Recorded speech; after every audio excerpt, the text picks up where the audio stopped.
Hi my lovely viewers, welcome back to our channel Recipes and Living. আজি মই আপোনালোকৰ বাবে পাঁচটা প্ৰণায়াম লৈ আহিছোঁ আৰু এয়া মাত্ৰ 10 মিনিট ৰেগুলাৰ কৰক সকলো বেমাৰৰ পৰা আঁতৰি থাকিব পাৰিব এসপ্তাহ কৰিলে আপোনালোকে ইয়াৰ ৰিজাল্ট গম পাব আৰু ইয়াৰ একো সাইড এফেক্ট নাই এয়া আপোনালোকে বহি বহি কৰিব পাৰে সুখাসনত বহি পিনে কৰিব পাৰে আৰু এই প্ৰণায়াম আমাৰ বডিত ডিটক্স কৰে বেমাৰ আঁতৰাই দীৰ্ঘায়ু কৰে গতিকে আপোনালোকে আপোনালোকৰ নিজৰ বাবেতো 10 মিনিটটো উলিয়াবই পাৰিব নহয় জানো প্ৰণায়াম কোন সময়ত কি খায় কি নাখায় কেতিয়া কৰিব কেনেকুৱা পৰিবেশত কৰিব আজি মই সকলোখিনি কেৱল প্ৰণায়াম কৰিলেই নহব কোনটো প্ৰণায়ামৰ পিছত কোনটো কৰিব আজি হেয়াও মই দেখুৱাই দিম যাতে আপোনালোকে সেই প্ৰণায়ামৰ পৰা 100% ৰিজাল্ট লাভ কৰে প্ৰণায়াম কৰিলে সদায় মেৰুদণ্ড সিধা কৰি বহিব বেকবন যাতে হালি নাথাকে হালি থাকিলে প্ৰণায়ামৰ একো ফল নাপায় গতিকে আমি সিধা হৈ বহিব লাগিব আৰু আমি পেট খালি হৈ থাকাত কৰিব লাগিব কিবা খাই উঠি কেতিয়াও প্ৰণায়াম নকৰিব আৰু মুকলি ঠাইত কৰিব লাগিব আৰু কাপোৰ অলপ লুজ পিন্ধি কৰিব লাগে এতিয়া আমি প্ৰথমটো প্ৰণায়াম কৰি দেখাম হেয়া আছে কপালভাতি যিসকলৰ বেছি হাই ব্লাড প্ৰেছাৰ আছে এस्थমা আছে উশাহ নিশাহৰ প্ৰবলেম আছে তেওঁলোকে এই প্ৰণায়ামটো কৰিব নালাগে কিন্তু বাকি চাৰিটা প্ৰণায়াম আপোনালোকে ৰেগুলাৰ কৰিব পাৰে কৰিলে আমাৰ মহিলাসকলৰ যি চেষ্টৰ প্ৰবলেম থাকে হেয়া নোহোৱা হয় লিভাৰ ইন্টেষ্টাইন পেনক্ৰিয়াছ আদি সকলো ভালে থাকে এই প্ৰণায়াম আমি বহুত বেছিও কৰিব নালাগে 20 টাইমছ প্ৰথম অৱস্থাত কৰিব তাৰ পিছত 40 টাইমছ বা 60 টাইমছলৈ বঢ়াব পাৰে এসপ্তাহ পিছত 2-3 মিনিট এই প্ৰণায়াম কৰিলে হৈ যাব কপালভাতি কৰোঁতে যিকোনো এটা কমফৰ্টেবল আসনত বহি ল'ব যাতে অলপ দেৰি বহি থাকিব পাৰে আৰু বেকবন সিধা কৰি বহিব লুজ কাপোৰ পিন্ধিব মুকলি ঠাইত কৰিব আৰু লগতে খালি পেটত কৰিব মৰ্নিং বা ইভিনিং কপালভাতি কৰোঁতে প্ৰথমতে উশাহটো লৈ পেটটো লৈ আনিব লাগে ফুলাই দিব লাগে তাৰ পিছত জোৰকৈ উশাহটো এৰি দিব লাগে আৰু পেটটো একেবাৰে ভিতৰলৈ সোমাই দিব লাগে তাৰ পিছত অটোমেটিক্যালি আপোনাৰ উশাহটো পিছৰ বাৰত লোৱা যাব আৰু যেতিয়া এৰি দিয়ে তেতিয়া জোৰকৈ এৰি দিব আৰু পেটটো ভিতৰ ফালে সোমাই দিব এই ধৰণে আপোনালোকে 20 বাৰ কৰিব কপালভাতি কৰিলে আমাৰ যিবিলাক হাৰ্টৰ প্ৰবলেম থাকে কাৰ্ডিওভাস্কুলাৰ প্ৰবলেম আজিকালি দিনক দিনে বাঢ়িব ধৰিছে হেয়া নোহোৱা হয় বেলি ফেট আছে যদি হেয়া কমি যায় এতিয়া হক নেক্সট প্ৰণায়ামটো কৰোঁ কপালভাতি প্ৰণায়ামটো কৰাৰ পিছত 1 মিনিট ৰেষ্ট ল'ব আৰু তাৰ পিছত আমি নেক্সট প্ৰণায়ামটো কৰিম হেয়া হৈছে কুম্ভক প্ৰণায়াম এই কুম্ভক প্ৰণায়াম কৰিলে মানে কি হয় উশাহটো ৰিটেইন কৰি ৰাখে আমি উশাহটো ভিতৰত উশাহটো ধৰি ৰাখো এইটো প্ৰণায়ামৰ জৰিয়তে তেতিয়া আমাৰ ব্ৰেইনলৈ বহুত অক্সিজেনৰ মাত্ৰাটো বাঢ়ি যায় আৰু হেয়া আমাৰ যেতিয়া আমাৰ ব্ৰেইনত অপটিমাম লেভেলত অক্সিজেন পাব তেতিয়া আমাৰ গোটেই শৰীৰটো ভাল হৈ থাকিব বিপি ঠিক হয় ডাইজেশনৰ প্ৰবলেম নোহোৱা হয় আৰু আমাৰ ষ্ট্ৰেছ কমে গতিকে এই প্ৰণায়ামটো আপোনালোকে ৰেগুলাৰ কৰিব এই প্ৰণায়ামৰ কোনো সাইড এফেক্ট নাথাকে যি ধৰণে কপালভাতিত থাকে হাই ব্লাড প্ৰেছাৰ বা উশাহ নিশাহ এষ্টমা থকা লোকে কৰিব নালাগে কিন্তু এইটোত একো এনেকুৱা বাধা নাই সবেই কৰিব পাৰে এই প্ৰণায়াম ৰাতিপুৱা কৰিলে বেছি ভাল হয় কিয়নো তেতিয়া পৰিৱেশত প্ৰদূষণটো কম পৰিমাণে থাকে কাৰণ এই প্ৰণায়াম আমি মুখেদি কৰিব লাগে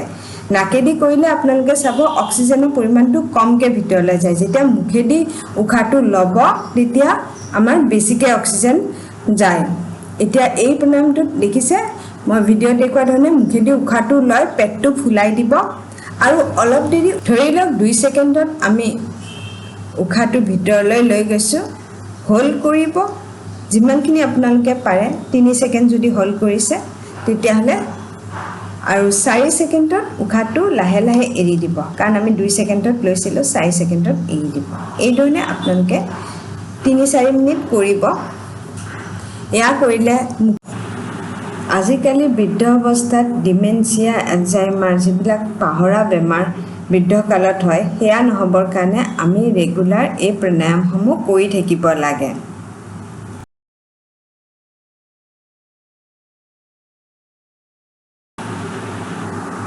এয়া কৰিলে আপোনালোকৰ মুখৰ গ্ল'টো বাঢ়ি যাব, এণ্টি এজিং হয়।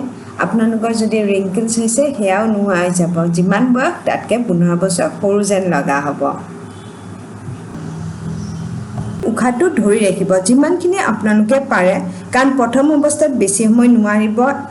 এনেকৈ 1 2 3 কৰি ল'ব, গন্তি কৰি পিনে তাৰপিছত আপোনালোকে লাহে লাহে উশাহটো এৰি দি দিব।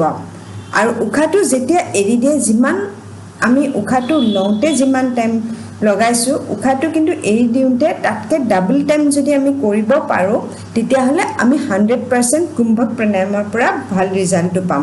গতিকে প্ৰথম অৱস্থাত অলপমান অসুবিধা হ'ব, কিন্তু লাহে লাহে কৰিলে আপোনালোকৰ এয়া আহি যাব।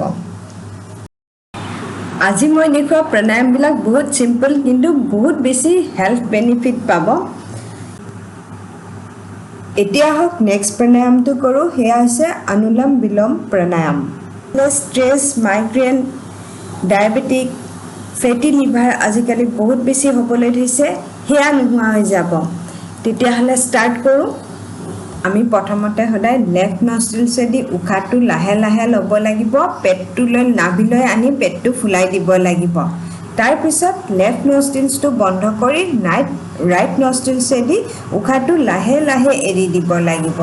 এয়া কেতিয়াও জোৰ জোৰকৈ কৰিব নালাগে, লাহে লাহে কৰিব লাগে। আৰু তাৰপিছত উশাহটো ৰাইট নষ্ট্ৰিলছেদি এৰি দিয়াৰ পিছত আকৌ আমি ৰাইট নষ্ট্ৰিলছেদি উশাহটো লওঁ, আৰু উশাহটোত লৈ উঠি তাৰপিছত নাকটো ৰাইট নষ্ট্ৰিলছটো বন্ধ কৰি দিম, আৰু লেফ্ট নষ্ট্ৰিলছেদি লাহে লাহে উশাহটো এৰি দিম। তাৰপিছত আকৌ লেফ্ট নষ্ট্ৰিলছেদি উশাহটো ল'ম। এইধৰণে আমি কৰিব লাগিব। আৰু ইয়াতে এটা কথা মনত ৰাখিব, যেতিয়া আমি উশাহটো লওঁ, যিমান সময়ত উশাহটো এৰি দিম, কিন্তু তাতকৈ ডাবল টাইমত যদি এৰি দিব পাৰোঁ তেতিয়া বেছি ভাল হয়। লাহে লাহে আপোনালোকে ট্ৰাই কৰিব। আৰু প্ৰথম অৱস্থাত 1 মিনিট কৰিব, তাৰপিছত সময়টো বঢ়াই দি 5 মিনিটলৈ নিব। এইধৰণে আপোনালোকে কৰিলে 100% বেনিফিট পাব। আৰু যিসকলৰ ষ্ট্ৰেছ বেছি থাকে তেওঁলোকে এই প্ৰণায়াম দুবাৰমান কৰিলে ফিল কৰিব পাৰিব যে ষ্ট্ৰেছটো লাহে লাহে কমি আহিছে। এতিয়া হওক নেক্সট প্ৰণায়ামটো কৰোঁ, ভ্ৰামৰি প্ৰণায়াম। এতিয়া আমি কৰিম। ভ্ৰামৰি প্ৰণায়াম কৰোঁতে প্ৰথমতে আঙুলিকেইটা ভিডিঅ'ত দেখুওৱাৰ ধৰণে বুঢ়া আঙুলিটো দি কাণ দুখন আৰু জিভাখন ভিডিঅ'ত দেখুওৱাৰ ধৰণে উল্টাই দি তালুত লগাই ল'ব, যাতে দাঁতকেইটা আমাৰ নালাগে। 2 পাৰি দাঁতটো আমি জইন কৰিব নালাগে, ওঁঠ দুটা লগাই ৰাখিলে হ'ল। বন্ধ কৰি ল'ব, আৰু তাৰপিছত হাতৰ আঙুলিকেইটা এইধৰণে দি ল'ব। চাব যাতে চকুত বহুত জোৰকৈ নিদিব, লাহেকৈ হাতখন দি ল'ব। আৰু এতিয়া নাকেৰে উশাহটো ল'ব, নাভিলৈ আনিব, লাহে লাহে ল'ব। আৰু তাৰপিছত ভুমুৰাৰ নিচিনা শব্দ কৰি উশাহটো এৰি দি দিব। ভুমুৰাৰ নিচিনা শব্দ কৰাৰ কাৰণে এই প্ৰণায়ামক ভ্ৰামৰি প্ৰণায়াম বুলি কয়। ভ্ৰামৰি প্ৰণায়াম কৰিলে আমাৰ থাৰ্ড আই এক্টিভেট হয়, আৰু থাৰ্ড আই এক্টিভেট হ'লে পেনিয়েল গ্লেণ্ড এক্টিভেট হয়, আৰু তাৰ পৰা এটা মেটাননিন হৰমন ওলায়, যি আমাৰ টোপনি হোৱাত সহায় কৰে। এই প্ৰণায়াম কৰিলে BP নৰ্মেল হয়, মেমৰি বুষ্ট হয়। সেইকাৰণে ষ্টুডেণ্টে এই প্ৰণায়াম কৰাটো খুবেই দৰকাৰী। এণ্টি এজিং হয়, নাৰ্ভাছ ছিষ্টেম ৰিলেক্স কৰে, তাৰ ফলত আমাৰ ষ্ট্ৰেছ কমে, এনজাইটি কমে। চ' এই প্ৰণায়াম আপোনালোকে ৰেগুলাৰ কৰিব, একো ছাইড এফেক্ট নাই। এতিয়া লাষ্ট প্ৰণায়ামটো কৰিম, সেয়া হৈছে Udgeeth pranayama. It is considered as one of the best and simplest pranayama. আৰু এয়া মানে আমি কেনেকৈ কৰিব লাগে, এইটো ওম, যিটো আমি ওম উচ্চাৰণ কৰোঁ, একচুৱেলি ওম নহয়, আ ও মা, এই 3টা বস্তুৰে ওমটো হৈছে। এতিয়া আপুনি এইটো কেনেকৈ কৰিব মই ভিডিঅ'টোত দেখুৱাই দি আছোঁ। ইয়াতে প্ৰথমতে আমি উশাহটো লৈ নাভিলৈ আনি উচ্চাৰণ কৰিব লাগিব। উচ্চাৰণ কৰি পেটটো ভিতৰলৈ সোমাই দি তাৰপিছত বুকুলৈ বুকুলৈ অহালৈ উচ্চাৰণ হ'ব আৰু যেতিয়া মুখলৈ আহিব তেতিয়া ম উচ্চাৰণ হ'ব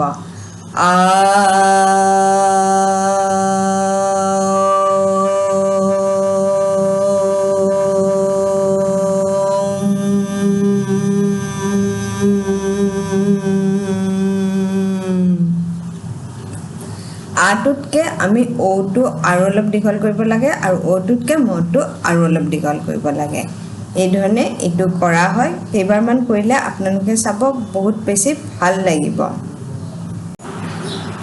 এই প্ৰণায়ামটো কৰিলে আপোনালোকে গম পাব ইনাৰ বডি ট্ৰান্সফৰ্ম হ'ব টেনচন ৰিমুভ হ'ব ৰিলেক্স হ'ব এনাৰ্জি লেভেল বাঢ়িব টোপনি ভাল হ'ব ইমিউন সিস্টেম ভাল হ'ব এই পাঁচটা প্ৰণায়াম আপোনালোকে 10 মিনিটকে ৰেগুলাৰ কৰক আপোনালোকে এসপ্তাহতে এটা ভাল ৰিজাল্ট পাব মোক আপোনালোকে নিশ্চয় কমেন্টত জনাবলৈ নাপাহৰিব আজিলৈ বাই বাই